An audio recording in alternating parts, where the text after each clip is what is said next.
capsule sur les décors. Nous sommes dans le studio théâtre où les Cabotins de Thetford Mines font leur production. On est dans l'ordre d'entrée. Je suis en compagnie de Yves Kirouac, qui est un bénévole au Cabotin, mais qui est aussi comédien et scénographe. Bonjour.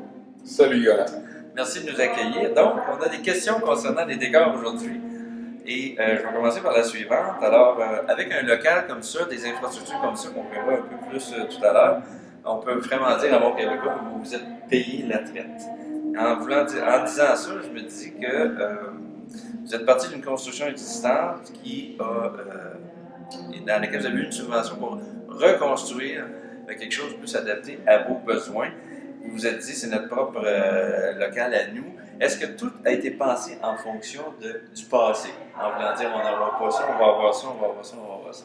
Définitivement, parce que le projet ici, c'est quand même un gros projet. Là, ça a été un projet avec un budget d'1 486 000 on est parti d'un bâtiment existant, comme tu le disais, c'était le chasse-pêche à l'époque. Donc, un bâtiment qui avait une toute autre vocation.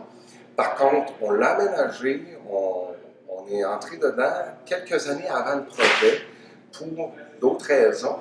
Et puis, ce qu'on a fait avec ça, quand tu dis que c'est un processus, c'est un processus qui a été de 18 ans. Donc, la première l'idée première a commencé 18 ans avant la construction de la réalisation. On a tout planifié en fonction de ce qu'on avait disponible, de ce qu'on allait réaliser, en fonction des besoins que nous, on voulait combler. Mm-hmm. Donc, votre façon de faire vos décors même a beaucoup changé. Ah, totalement. Avec ce que vous faisiez avant. Totalement, parce qu'auparavant, on avait un local qui était prêté par la ville de Thetford Mines. On se déplaçait là pour faire la base des décors, donc on montait le plus gros. Mm-hmm. Assez souvent, on prenait ces décors-là, on les déménageait dans une salle de pratique qu'on avait ailleurs. Donc, tout ce qu'on pouvait monter, pré-monter pour voir si le décor était correct, si tout s'assemblait bien, on le faisait là sur place, puis avoir la chance de pratiquer dans le décor aussi, ce qui était plutôt rare à l'époque. Et ensuite de ça, on démontait le décor dans la salle de pratique et on allait le remonter dans la salle de spectacle, qui était la salle du saut à l'époque. Donc, on avait vraiment un transfert. Puis après le spectacle, on ramenait tout à l'entrepôt atelier qu'on avait préalablement. C'est sûr.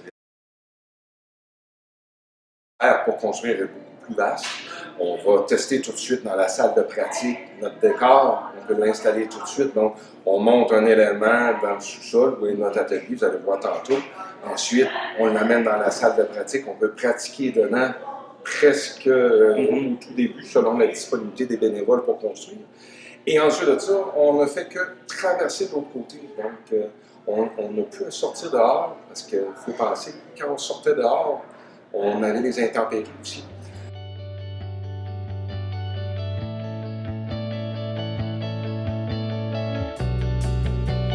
Avez-vous quelqu'un chez vous, au Cabotin, ou en tout cas dans votre entourage, qui est comme, je dirais pas un espion, mais qui va voir ailleurs, va voir ce qui se fait, poigner des trucs, parce que vous avez des choses quand même, aujourd'hui vous vous permettez de faire des décors peut-être avec une plus grande envergure, malgré que vous avez fait de quoi avant, mais quelqu'un qui arrive toujours avec ben, j'ai vu quelque chose de nouveau, j'ai vu ça, ou on devrait faire ça comme ça. Des espions, oui, on en a, parce que toute personne qui s'implique dans le théâtre, peu importe, va aller voir un spectacle, revient, dit « Hey, j'ai vu ça, moi c'est sûr que je fais beaucoup de décors, je suis comédien aussi, mais quand j'ai des amis ici au Cabotin qui sont allés voir un spectacle, ils disent « Hey, j'ai vu un décor, il y avait telle chose, il y avait telle chose, il y avait telle chose. » Et là, « Ah oui! » Là, on prend l'information. Ça, c'est oui, la petite partie espion, si tu veux. Oui. On a eu une bonne partie espion à l'époque où on faisait, les Cabotins avaient un billet de saison et faisaient venir une production professionnelle par année. Okay. Donc, on achetait un spectacle professionnel et on le produisait. Ça, c'était intéressant parce qu'ils arrivaient avec leur décor de tournée. Je dirais que c'est là où moi, j'ai vraiment appris énormément parce qu'ils nous demandaient toujours d'avoir 5-6 techniciens au montage, démontage. Et la chance que tu as, c'est de travailler avec des professionnels. Et là, ben, tu n'as même pas besoin d'espion.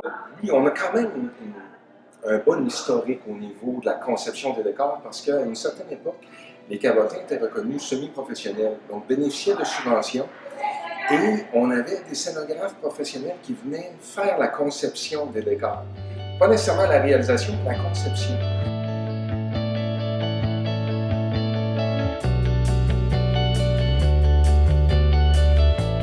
Est-ce que c'est dans votre mandat de donner des ateliers, dans le sens à quelqu'un qui voudrait avoir une formation, mais étant donné que vous avez tout ce qu'il faut? Ce serait un rêve réalisé pour moi si on en venait à donner des ateliers de décor. Okay. Parce qu'une des choses, c'est que la scénographie, c'est un des aspects du théâtre qui est peut-être un des moins connus. Ce qui est reconnu, c'est le travail du comédien. Hein? Le travail du comédien est gratifiant parce qu'à la fin, c'est le comédien qu'on a mis en valeur par l'éclairage, la technique, la scénographie, les costumes. Donc, les artisans derrière sont des travailleurs de l'ombre. En étant travailleurs de l'ombre, ben, il y a peut-être moins de gens qui sont portés à vouloir y aller, que ça demande quand même un travail important. Donc, tu travailles autant qu'un comédien qui va apprendre son texte et qui va pratiquer ses scènes, et des fois, tu travailles même dur, très, très fort physiquement. Donc, oui, de donner de la formation, ce serait intéressant, même que nous, on parle depuis un certain temps de former nos membres. Un peu. Ils connaissent tous la réalité de faire un décor, mais d'aller un petit peu plus loin que ça. C'est un petit paradis où est-ce qu'on peut triper. Ah oui. Fait que c'est ça, ça complète pas mal notre capsule des décors, je pense. Les cabotins 2018, 50 ans. Ça aussi, ça s'en vient. 50 ans. Donc, on en a partagé une partie aujourd'hui. Une grosse production avec un gros décor pour le 50e. Alors, on va inviter les gens à être à l'affût. Merci beaucoup, Yves. Ça a été un plaisir. Plaisir, Yolande.